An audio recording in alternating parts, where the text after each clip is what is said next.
Good evening and welcome to BATV News. I'm Kalila Reynolds. Dozens of Fly Jamaica passengers have been left stranded in Guyana, New York, and Jamaica as the airline continues to experience operational issues. Customers are complaining that they're not getting any information from the airline as to when normalcy will resume. Several of them showed up at the company's New Kingston office today seeking redress, and we'll have much more on that story later on in this news package. On now to issues of national security, as the Police Officers Association is defending Commissioner George Quaylo and chastising the National Security Minister Robert Montague. The association accompanied Commissioner Quaylo to a meeting with Minister Montague this morning where several issues were discussed. There are reports that the commissioner will be asked to retire early. He's due to retire this August. But the POA says it's disgruntled with the security minister's approach to the commissioner and what they describe as his disrespect of the nation's top cop. They're unhappy with how the minister has been dealing with a traffic pileup on the Palisades Strip on New Year's Day.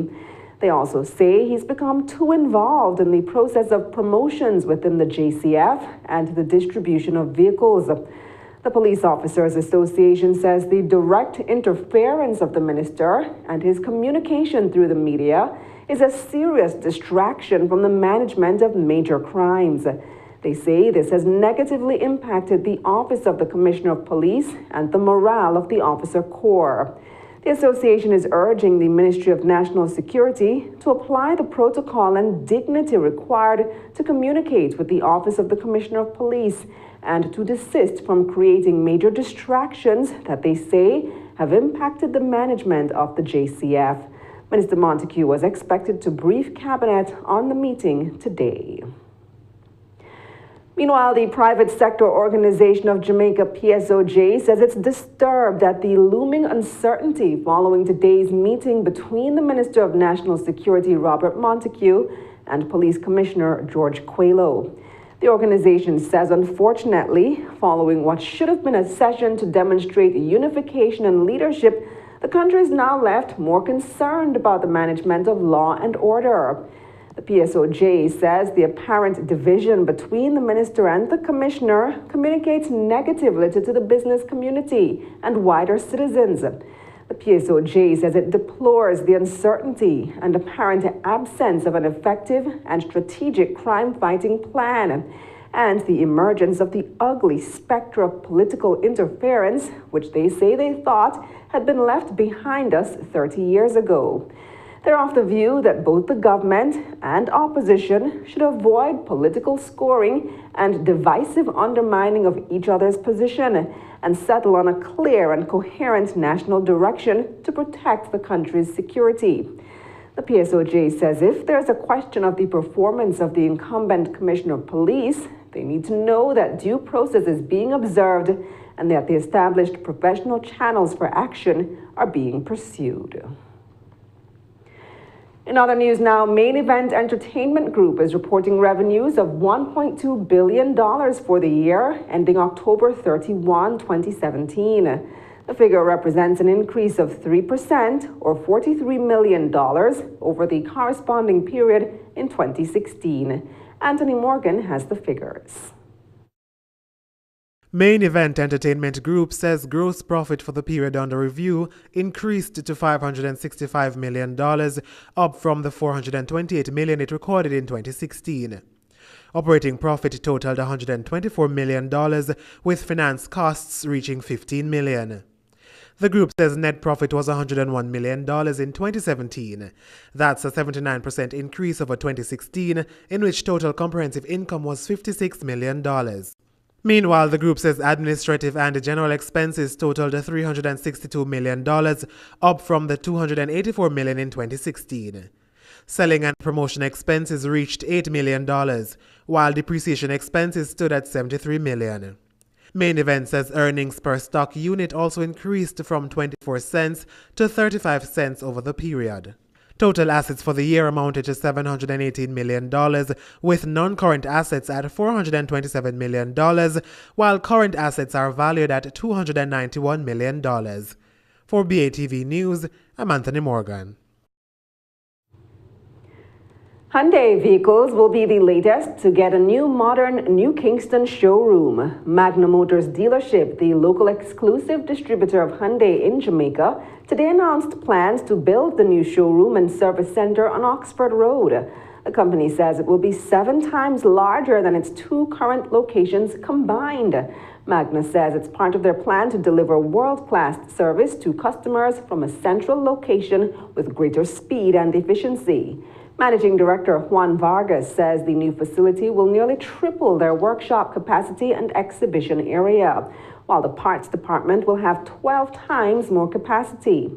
The new location is scheduled to open in early 2019. It will occupy over 109,000 square feet.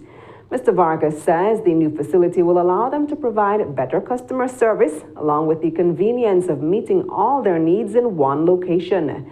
ATL recently opened a new showroom in New Kingston for its BMW and Mini dealership, while Toyota's new showroom in the same area has been open for about a year now. And when we come back, find out how much the latest rains in Portland are expected to cost the national purse. We'll show you the images and also bring you the latest on the Fly Jamaica debacle. All that after the break.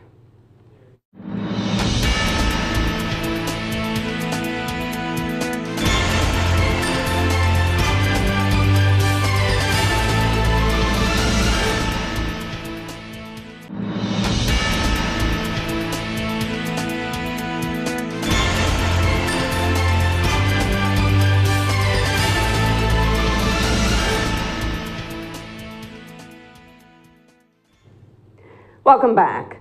Dozens of Fly Jamaica passengers have been left stranded in Guyana, New York, and Jamaica as the airline continues to experience operational issues. Customers are complaining that they're not getting any information from the airline as to when normalcy will return. Several of them showed up at the company's New Kingston office today seeking redress. Javon Keys reports. President of the National Parents Teachers Association, Everton Hannum, is one of the Jamaican passengers still waiting to leave Georgetown, Guyana for a return trip to Kingston. He says he was scheduled to leave Guyana 4 days ago, last Thursday, January 4, but was left stranded due to operational setbacks with Fly Jamaica. In a statement on its website, Fly Jamaica says its plane is undergoing scheduled and unscheduled maintenance checks. It says it engaged third parties to help with operations, but those are also experiencing difficulties due to the snowstorms in North America. Mr. Hannum says the blizzard was initially blamed for the delay, but he says other issues have emerged since then. Since the clearing up of the airline of the blizzard and flights started to leave JFK, including other airlines which I saw coming into the various locations, we still are not being told by Caribbean Airlines, Fly Jamaica, what the situation is. As a matter of fact, we made contact with them. We were the ones making the contact with the airline on numerous occasions. Periodically, we would have seen sometimes on their website, not personal email, on their website, flight disruption, flight cancellation, flight expectation, but still nothing would happen. Mr. Hannum says passengers are restless as there are just a few options to get into Kingston. And I would have probably tried some other locations, some other alternatives from out of this location, few and far between, and expensive. So it's not a wise choice to take an aircraft, pay $2,300 to get to Jamaica, and going up to New York, spend half a day in New York, and then come out. And that's not money that is going to be well spent. And the airline is going to refund you just the unused part of your ticket, not for the cost of the ticket that you're going to expend. He says there are rumors of a possible flight out of Kingston on Wednesday, but he says, based on his last conversation with the airline, that may not happen. I suspect the Guyana office is as equally in the air as ourselves, because it seems that everything emanates from Kingston, or operations or reservations. That is everything emanates from, and if obviously they're not operations not providing them with the relevant details, then I don't know. So don't know when the planes are going to be service completed. So I don't know when Mark, you support a state airline, obviously. You know, we want, of course, want to go into this, but you must have plans in place to move your passengers. Meanwhile, Fly Jamaica's Kingston office was the scene of chaos today as many aggravated passengers turned up requesting answers and compensation from the series of delays and cancellations in recent weeks. In this video obtained by BATV News, irate passengers are seen confronting the airline staff. The answer no. Everybody gone to work. Is she alone in the house? She does not know how to access right now to communicate with Fly Jamaica when she'll be on a flight. So me, I will stay here for certain because to buy a one-way ticket is real expensive. Oh, of course, right now, expensive. And you have to say a refund. Because if me, for say, never put her on a next flight, them still have the money because we need to get her on the next flight because guess why now? Nothing I want. A bad start for 2018. That's how Member of Parliament for Western Portland, Darrell Vaz, is describing conditions in the parish. This following heavy rains which started yesterday and have persisted into today. The MP says based on preliminary estimates, the damage caused by the flooding and landslides is expected to cost millions of dollars. But for now, he says he's focused on getting help to those who need it the most. Livestock, houses, agricultural produce and infrastructure, all totally wiped out by high flood waters in Portland. And those which were able to withstand the waters haven't been able to endure the many landslides reported in the parish. According to MP for West Portland, Darrell Vaz, it's total devastation. All the rivers are in spate and most of them have broken their banks, which has created a lot of more flooding and of course destruction of a lot of farming communities and a lot of farm produce, not to mention the loss of livestock. It is definitively a very bad start to 2018 for the people of Portland and by extension the other parishes that have been affected. And the estimates that I expect after the assessments which started today will run into hundreds of millions of dollars in relation to infrastructure damage, which is road, water, and other infrastructure, not to mention the loss of people's livelihood, which is farming for the areas that have been affected. The Rio Grande Valley, and of course, right through to the Buff Bay Valley. So assessments are being done, and hopefully we will get some intervention from the government agencies, and of course, relief efforts will be well on the way as of today. Mr. Vaz says despite the terror being unleashed on the parish by the unending rain, he's grateful no one has died. Thankfully, there has been no reports to date of loss of lives, but a number of structures are on the riversides which have been eroded and are in threat of falling into the river and into the valleys. So assessments will have to be done to see how we can deal with that. In the meantime, communication specialist at the National Works Agency NWA, Stephen Shaw, is reporting that a number of roads in the parish are impassable. About 4 areas are still inaccessible. The road from Tranquility to Bangor Ridge, that's a main thoroughfare, which is now impassable. That from Wakefield to Balcarres is also impassable. The main road leading from Moortown to Cornwall Barracks is also impassable. A massive landslide is impacting this corridor. We are on all of these corridors seeking to regain access. He says the NWA is working while the rains continue. However, he's unable to say when things will return to normal. We are working even as the rains continue, and we have embankments coming down with the rains continuing because sections are oversaturated, areas lend themselves to mudslides, rock falls, and so on. And so these are the things that we have to contend with. So I'm not in a position to say that we are going to be able to have the activities wrapped up in 12 hours, 24 hours, 48 hours, any such thing. We are just pushing, and we are hoping that, we can complete the activities in minimum time. For BATV News, I'm Andrew Laidley. Stay with us. Regional and international news up next.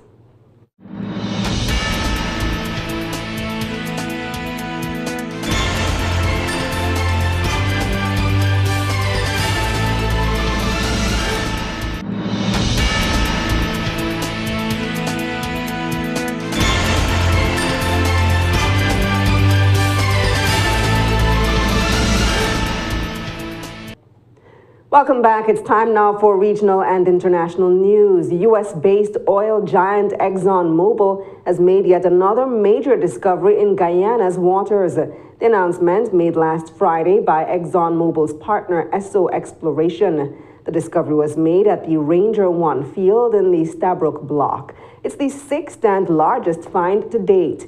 It brings Guyana's confirmed recoverable oil resources to more than 3.2 billion barrels. Guyana's Minister of National Resources, Raphael Trotman, says it will allow for immense transformational development of the country in the coming years. He's urging all stakeholders to join with the government in supporting the development and oversight of the petroleum industry. The Stabroek block offshore Guyana is 6.6 million acres. Esso Exploration and Production Guyana is the operator, holding 45% interest, while Hess Guyana Exploration and Sinuk Nexen Petroleum Guyana hold 30% and 25% respectively. Talks between Germany's two major parties to form a new ruling coalition are to resume on Sunday. The refugee crisis is being cited as a potential sticking point between Angela Merkel's Christian Democrats and the Social Democrats. The two sides are divided over whether to allow relatives of people who are already in Germany to join them. Al Jazeera's Dominic Kane reports from Bavaria. It's time for 9-year-old Michael Machlo to do his homework. And as in many families, his big brother is on hand to help. In fact, 22-year-old Mahmoud is more of a father to Michael than an elder brother. Because as Yazidi refugees, these two have been granted asylum in Germany. But for the past 2 years, their parents and siblings have been stuck in a holding camp for migrants in Greece. Germany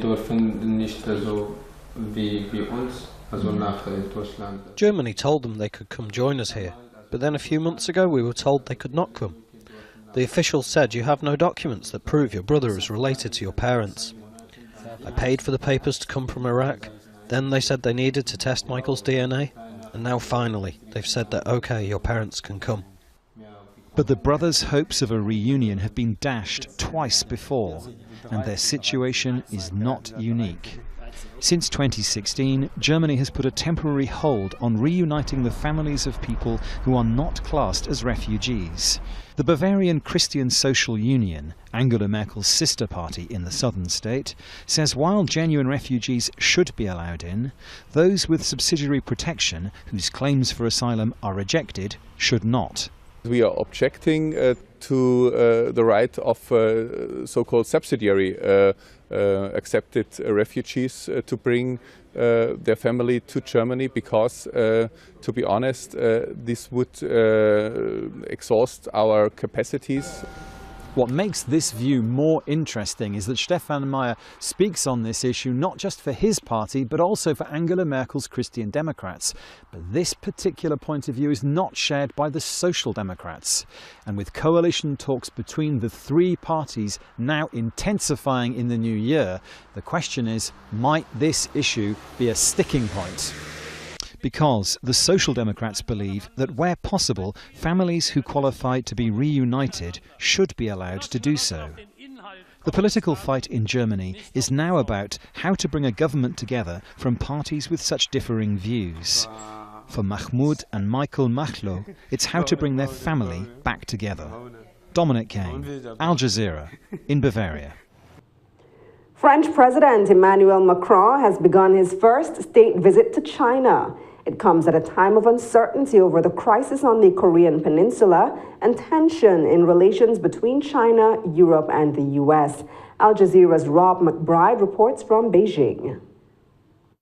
With political upheaval impacting his EU neighbours, President Emmanuel Macron comes to China with the clear message, talk to me and you're talking to Europe. England is leaving Europe. Germany is in a very strange political position, and France is very central.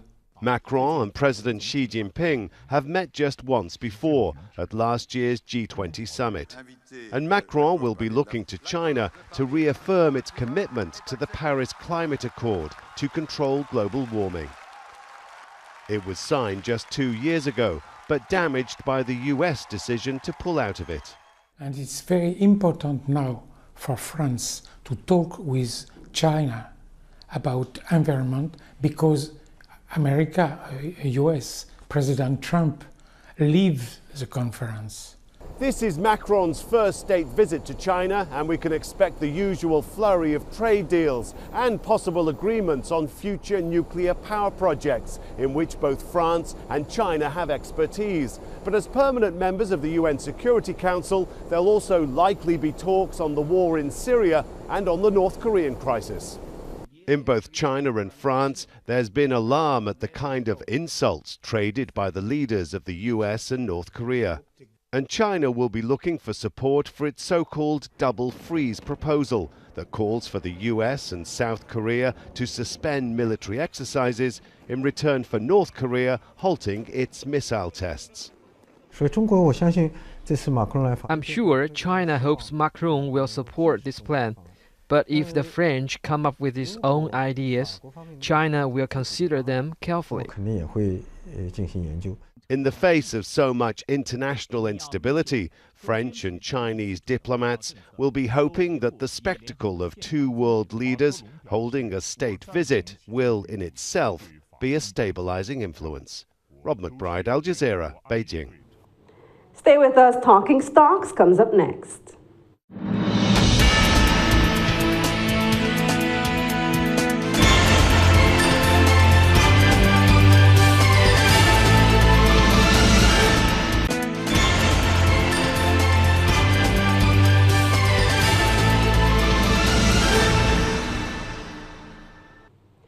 Welcome back. Time now for Talking Stocks. 52 stocks traded today, of which 23 advanced, 21 declined, and 8 traded firm.